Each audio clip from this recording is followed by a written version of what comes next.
Hey guys, as I promised, this will be a model review of my BIMO Terex RH340 front shovel. This is in 1/50th scale, and before I start this review I want to give you a little company history.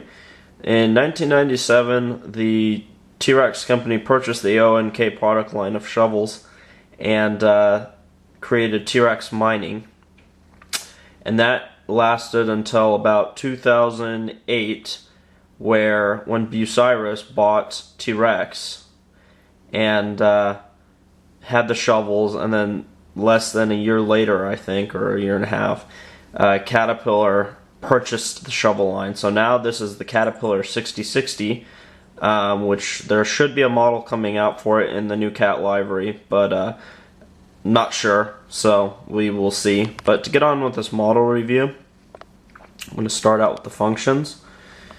So,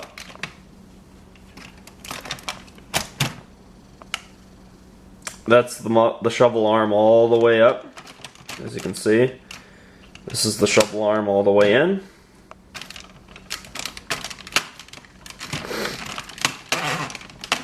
It's the shovel arm all the way out. This right here is as far as the shovel can dig down, depth-wise. The bucket can open and close to that right there. And the shovel can also turn its bucket, curl its bucket out that far. And it can obviously, roll-wise, it rolls. They can roll, but it rolls mediocre on smooth surface. And as for the turning of the model, you can see it turns 360 with no issues. So now I will be getting into the details of the model. So as you can see down here, you've got double Grouser metal pads, metal rollers which are working. They're not casted in. Here's your roller, here's your idler. It's got bolt detail in it, more rollers down here, and yeah, the tracks are really nice. So coming up to here, you got a ladder that runs up by the boom, or the arm, and here are your pistons, raise and lower the arm. They are metal along with the jackets. Here you've got headlights, Terex website, stripe, RH340 down there, Terex O&K, stairs which go up and down, which is a nice feature. The walkways, as you can see, are etched through.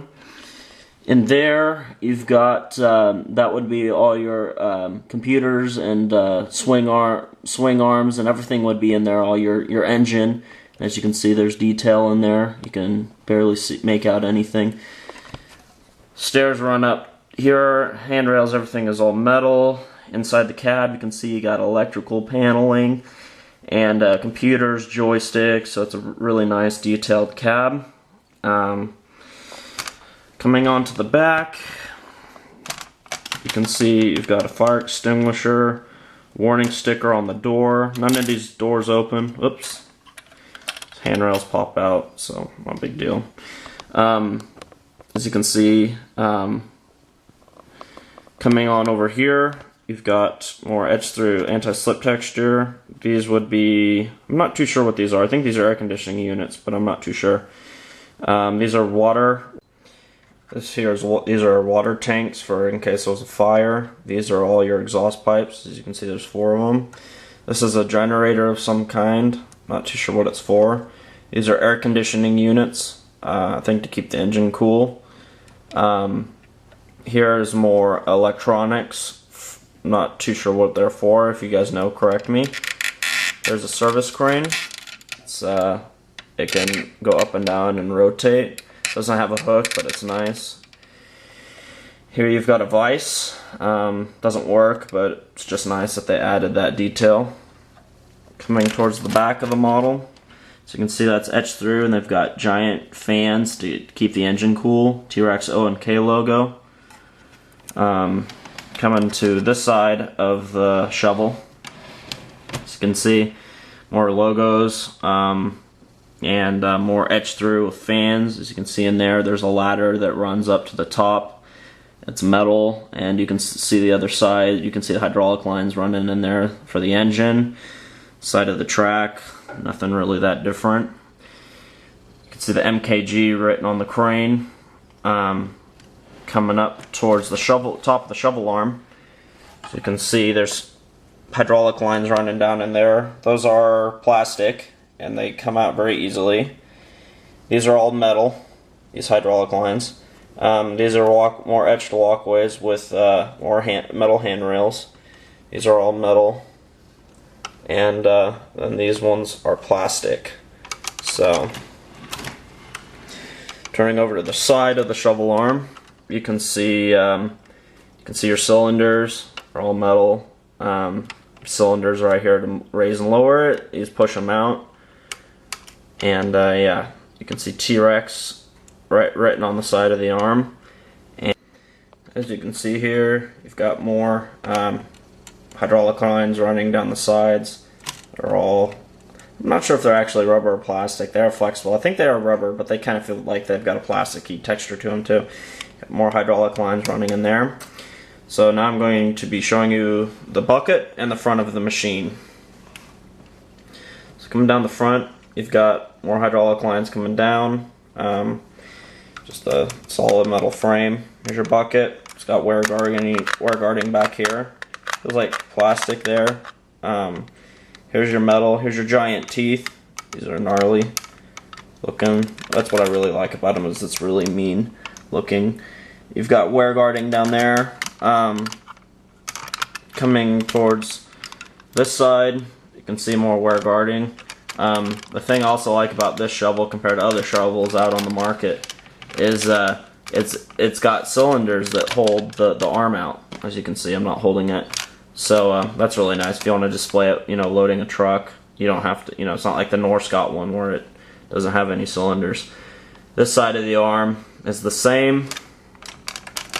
Coming to the front, since I forgot, coming to the front of the cab, you've got a windshield wiper painted in there, but it is not workable. You got lights here, and then inside there you've got a swing motor, which has a bunch of hydraulic detail too. Here, I'll give you a closer look. Right in there, you can see all your hydraulic lines, which is really nice. So, yeah, now I will be going over whether I think this model is worth all the money that I spent on it. Now, the big question, is this model worth the price? If you are a huge mining collector, I say 100% it is worth the price. It is a very expensive model, and they are discontinued now, so they are very hard to track down and find one. But if you can get your hands on one, then 100% buy it. Buy it before, someone else does and they enjoy it, because they are very hard to come by. I love this model. It is my favorite earth-moving model that I own. The detail on it is just spectacular. It's huge. It dwarfs any other model that I own, including all my mining models. It's got great detail, and yeah, it's just great.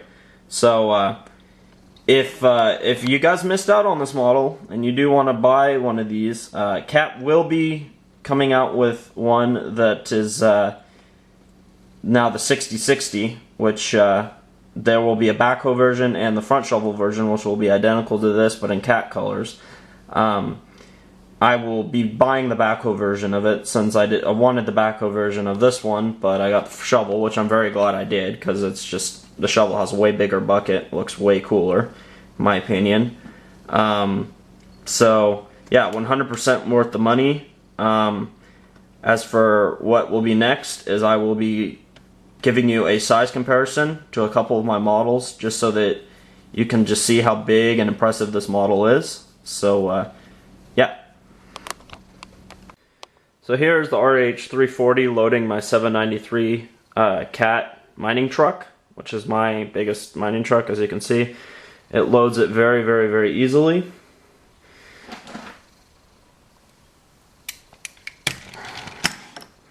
This is it next to the Cat 365 front shovel. You can see no comparison, dwarfs it. Here it is next to the Cat 5110, which for a long time was my biggest excavator I ever had, and still dwarfs it in size.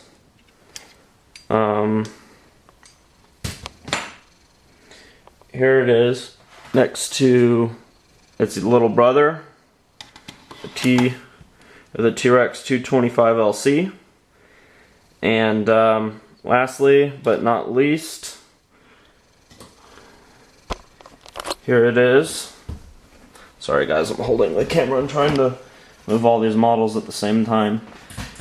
Here it is next to my massive Caterpillar 994 wheel loader, which, as you can see, it is still taller and still dwarfs this massive mining loader. So that will conclude the model review for the Terex RH340, the greatest mining shovel ever made currently. Yeah, thanks for watching guys. Comment, rate, subscribe.